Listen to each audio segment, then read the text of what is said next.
All right, let's dive deep into a world where even atoms look gigantic. We're talking quarks.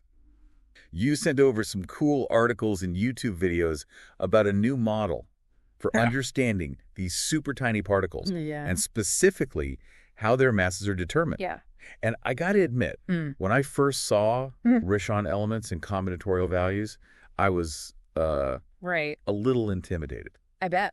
But don't worry, we've got an expert here to help us unpack it all. It's pretty heady stuff. Yeah. But it's actually quite elegant once you kind of grasp the basics. Okay. This model proposes that we can understand the properties of quarks, Right. which make up protons and neutrons through these things called Rishon elements. Okay. Imagine them as a kind of subatomic particle. Wow. Even tinier than quarks themselves. Okay, so Rishons are like the building blocks of quarks. That's already pretty mind-bending. Right. But what are these combinatorial values all about? Do they have something to do with how the Rishons are arranged? You're exactly right, yeah. Okay. Combinatorial values essentially refer to how these Rishons are organized within a quark.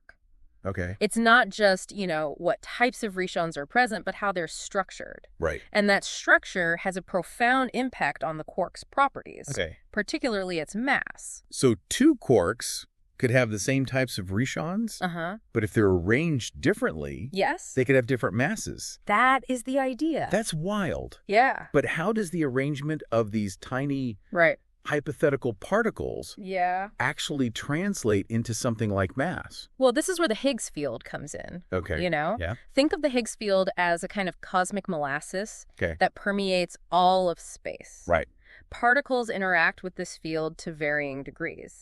And that interaction is what gives them mass. Okay. The stronger the interaction, the heavier the particle. Interesting. So how do these Rishons and their arrangements affect a quark's interaction with the Higgs field?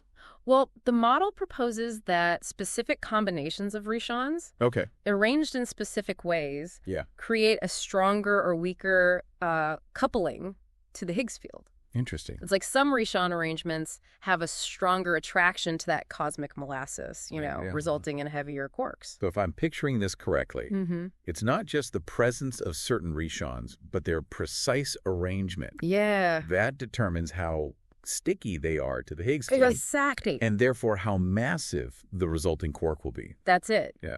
And the model assigns specific combinatorial values to different Rishon arrangements. Okay. These values essentially quantify how strongly a particular arrangement couples to the Higgs field. Okay, I think I'm starting to get the gist of it. Okay. So a quark with a higher combinatorial value, meaning its Rishons are arranged in a way that creates a stronger coupling, would be heavier than a quark with a lower combinatorial value. Exactly. Even if they're made up of the same types of Rishons. Precisely. And what's remarkable is that this model actually offers a potential explanation for the mass hierarchy. Oh, wow. We observe in the standard model of particle physics. Okay. It suggests that the varying masses of quarks aren't just arbitrary, but stem from these underlying Rishon combinations. That's really intriguing. It's like we're peeling back the layers of reality to reveal a deeper level of structure that governs the properties of these fundamental particles. Right. But I have to ask, where does this idea of Rishons even come from? Well, is there any experimental evidence to support their existence? Rishons are still hypothetical particles. Okay. They haven't been directly observed. Right. And the model itself is still under development. Okay. But what's exciting is that it offers a potential framework for unifying our understanding of quark properties, particularly their masses. Yeah. And it has the potential to make testable predictions about the behavior of particles.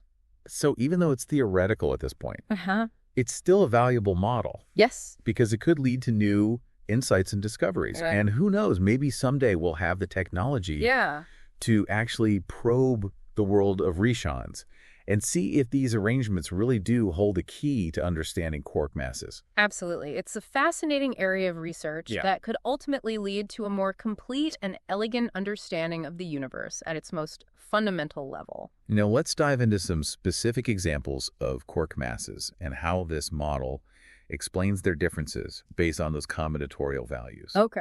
I'm really curious to see how this plays out in practice. Sure. The sources mentioned something about scalar bosons and mass factors. Could you break that down for us? Certainly, scalar bosons are a type of particle that play a key role in this model. They're formed by specific combinations of rishons and are thought to be the carriers of mass factors, which contribute to a particle's overall mass. Okay, so if I'm understanding this correctly, Yeah. these scalar bosons act like little mass packages that are determined by the rishon combinations within them. Yes. And depending on the specific rishons and their arrangement, these bosons can carry different amounts of mass, which ultimately affect the mass of the quark they're associated with. Exactly. And the model suggests that only scalar bosons with a specific combinatorial value, namely 2, are capable of carrying these mass factors. Okay. This constraint helps explain why some quarks are much heavier than others. So it's like a delicate balancing act. Yeah. The type of rishons, their specific arrangement, the resulting scalar boson, and its combinatorial value all come together to determine the final mass of the quark. It's starting to feel like a cosmic recipe, where the ingredients and their proportions matter a great deal. That's a great analogy. Okay. And just like with the recipe, even slight variations in the rishon combinations can lead to significant differences in the final product, which in this case is the mass of the quark. I'm starting to see how this model could really shake up our understanding of fundamental particles. It's not just about identifying the building blocks, but understanding the intricate dance they perform to create the properties we observe. Precisely. It shifts the focus from individual particles to the relationships and interactions between them. And it's in those relationships that the true beauty and complexity of the universe might lie. This is all incredibly fascinating, and I'm eager to delve deeper into the specifics of how different quark masses arise from these rishon arrangements. Okay. But before we do that, I want to make sure our listener is on board with us. Are you starting to see the potential of this model, even if it's still theoretical? It's definitely making me rethink what I thought I knew about the building blocks of matter. Let's look at a specific example to illustrate how these combinatorial values impact quark masses. Okay. One of the sources you provided focuses on the charm quark, which is a second-generation quark. Okay, the charm quark, I remember reading about that one. Yeah. It's heavier than the up and down quarks, which are the ones we usually hear about right Exactly. now. Okay.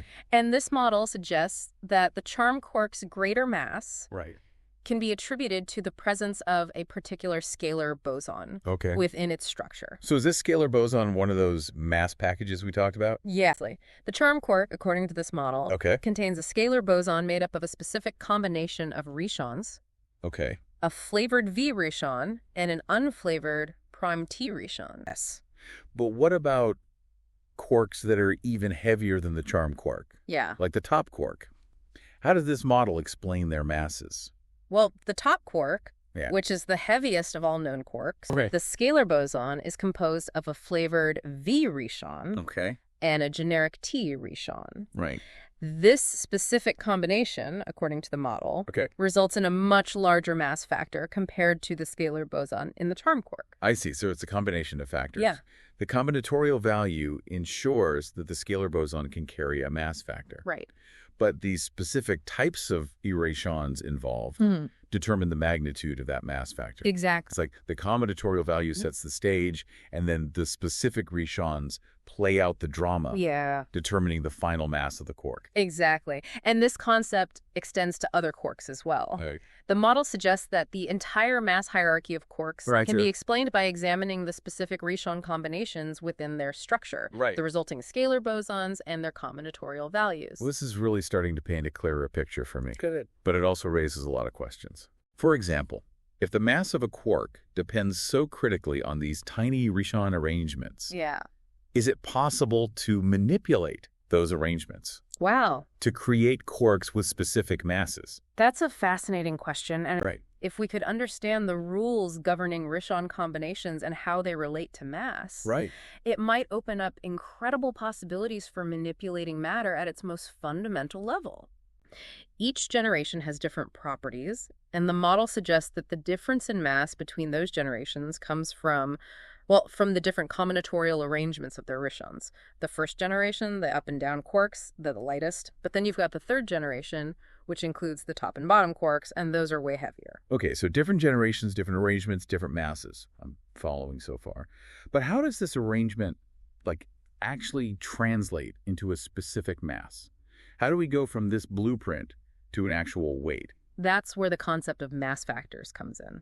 See, the model assigns specific mass factors to certain combinations of rishons, and these factors can actually multiply or divide the inherent mass of a quark, depending on how those rishons are arranged. Okay, so it's not just the type of rishon, it's their exact configuration that decides how much a quark weighs. It's super precise. Exactly. It's imagine you're baking a cake. You can have all the same ingredients, right? But how you mix them, the specific recipe, that's what determines whether you end up with a dense, pound cake or a light and fluffy sponge cake. I'm loving these analogies. I'm starting to get a feel for how this model works. It's like a complex puzzle, Mm-hmm. All these pieces have to fit just right to make a stable structure, and that structure somehow determines the mass. You're getting it. And this leads us to something really fascinating that's explored a lot in the stuff you sent over. Quark decay. Wait, quark decay. But I thought quarks were, fundamental. How can something fundamental decay? Well, they're fundamental in the sense that they can't be broken down into smaller bits by the strong force, the force that governs how they behave within protons and neutrons. But heavier quarks, they can actually decay into lighter ones, and they do. But this happens through the weak force, which is another one of the fundamental forces of nature. Okay, that makes sense. So how does this decay process fit in with the Rishon model and, the idea that mass is determined by how the Rishons are arranged? Remember those mass factors we talked about? Well, they play a really big role in determining how a heavier quark decays into a lighter one. The specific Rishon arrangement in the heavier quark, along with its mass factor, that basically sets the path for how it can decay. So it's not just random. There are rules that govern which quark can decay into which, and these rules come from those Rishon arrangements and mass factors. Exactly. The videos actually show some specific examples of this, like when a top quark decays into a bottom quark. It's like watching those Legos rearrange themselves, following a specific set of rules based on those Rishon combinations. Yes. One of the most intriguing aspects of this model is its potential to unify our understanding of various particle properties. Okay. Not only does it offer an explanation for quark masses, Right. but it also provides a framework for understanding other quantum numbers, Okay. like electric charge, spin, Right. and even the mysterious property known as clue charge, understanding a wide range of particle properties, Right. connecting seemingly disparate concepts like mass and color charge through a unified framework. This is truly groundbreaking stuff. Yeah. It's like we're finally starting to see the connections between different aspects of the subatomic world. Yeah. Realizing that they're not isolated phenomena, but expressions of a deeper, more fundamental order. Yeah. The Rishon model, Right. with its focus on combinatorial values and the arrangement of fundamental elements, Right. is offering us a glimpse into a new kind of physics. Yeah. A physics where the relationships between particles are just as important, if not more so, than the particles themselves. It's like we're moving from a reductionist view of the universe, where everything is broken down into its smallest parts, to a more holistic understanding, where the interactions and connections between those parts are what truly define reality. Precisely. It's a shift from seeing the universe as a collection of isolated objects Right. to recognizing it as a vast interconnected web of relationships. Right. And it's in those relationships, in that web of connections, that the true beauty and complexity of the universe might lie. This has been an incredible journey. We started with the seemingly simple question of how quarks get their mass, and we've ended up exploring the very fabric of reality.